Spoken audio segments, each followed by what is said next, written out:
The P38, and I wanted to show everyone the base coat before I put on the all-clad, which I'm getting close to that point.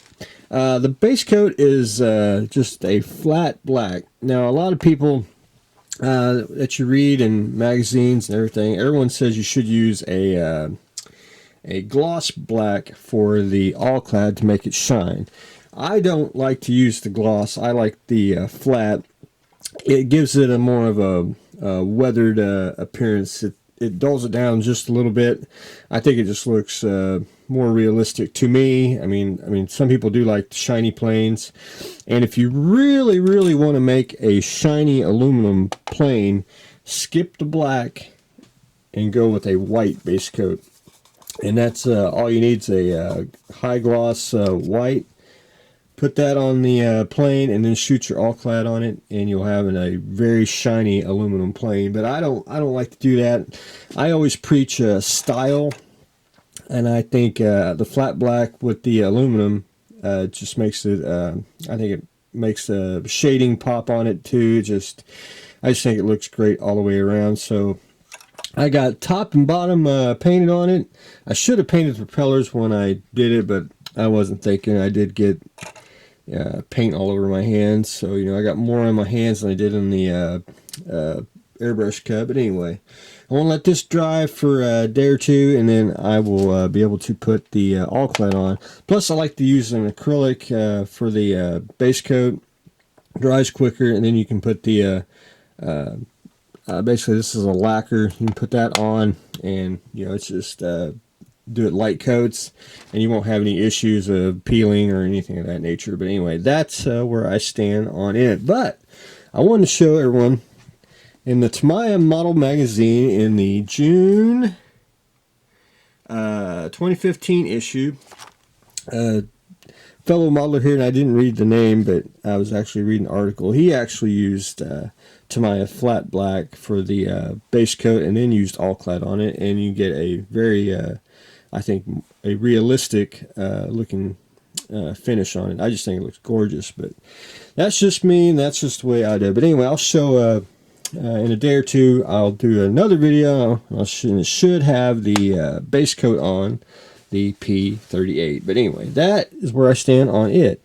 The Tsar tank, what I've done so far is I did get the arms on, or the brackets, if you will.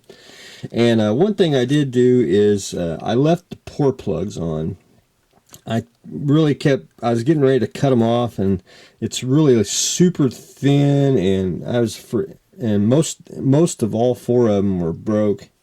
So I glued them, fixed them on. So I left the pour plugs on. I glued the pour plugs onto the hole itself, which gave it more stability. And so that's just, it extended it just a little bit, but not enough to matter. And what I'm going to do next is, you can see where they're not even with the hole on each side. I'm just going to take a file and I'll sand them down and get them pretty flush. That's about the only thing I want to deviate from the actual kit, and it just makes it sturdy. I did get the sides on. I did leave the pour plugs on those too, which once you get the wheels in the brackets, you won't even notice it. And I want to get that hopefully by first of next week, get the wheels on and get everything, even the rear wheels is what I'm hoping. But next, after I sand that, I gotta chisel out the flash on the inside, and that's just paper thin, and it's just time consuming. But anyway, we'll get that. I got all four of those. I should have done it before I put it on, but I wanted to basically didn't want to fight it getting them glued onto the main hole. But there you have it. Not too bad. It's a unique tank. This part here goes on the bottom, and it's one of those, it fits kinda, but I'm gonna have to like sand a little bit down and get that flush in there. I have no idea what the hole's for. I mean, I assume it's for the little turret, but I think it's a lot. I know why they did it of the hole like that to keep the resin not having a solid chunk. But anyway, we'll get it. It's a slow process. Plus, I gotta trying to think ahead here, trying not to. I don't want to glue a bunch of stuff on and it all falls off. It's got to be sturdy so we can get it to its final destination, and I got to make it where I don't break it either. But anyway, that's where I stand on that. Just a quick, very quick update on that. I did buy some tips for Mr. Super Glue, and one of those I found 12 tips for $5, and these are satellite cities. When I found these, I didn't read that part. I thought, well, 12 tips for super glue bottles, because I go through a lot of super glue, and I thought, wow, that's just a good buy. So I got it here, and the super glue bottles that you get at Hobbytown, my local Hobbytown, they use the small caps. These are for the bigger ones, so they didn't fit. So now my $5 box is probably going to cost me a $10 box, because I'm going to have to find me another bottle. Because I always have, like everyone else, the problem of the crazy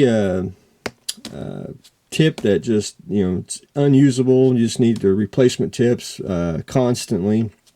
And wherever I got rid of Mr. Toothpick. I always use the toothpick method because, you don't need a whole lot of super glue, but I use a lot of super glues, and sometimes you just need the tip of the, one of these to put on a part and everything. But I'm thinking I want to do a metal tip on the, and everyone says, you shouldn't use the metal tip, it'll dry out, but it would be very, very fine. And I think if you got a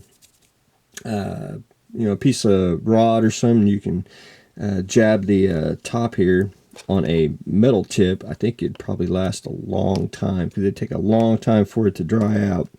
And then it'd probably solve this issue, which is the only part I hate, of super glue. But anyway, that's an ongoing thing that I've been trying to figure out, trying to find the perfect bottle, or the closest to the perfect bottle. Even if I have to buy super glue and dump it into another bottle is what I'm planning on pretty much going to do. But anyway, that's just me rambling on. So we're going to figure out how to fix the super glue. But anyway, that is what I've got going on today. Wanted to show a little reference. Other people use flat black in their all-clad painting process. Got me some new tips that I'm going to try to figure out how to fix the super glue bottom. Working on the Tsar tank. Slowly but surely we will get it going. And we got the black base coat on the P38. So stay tuned for the next exciting episode.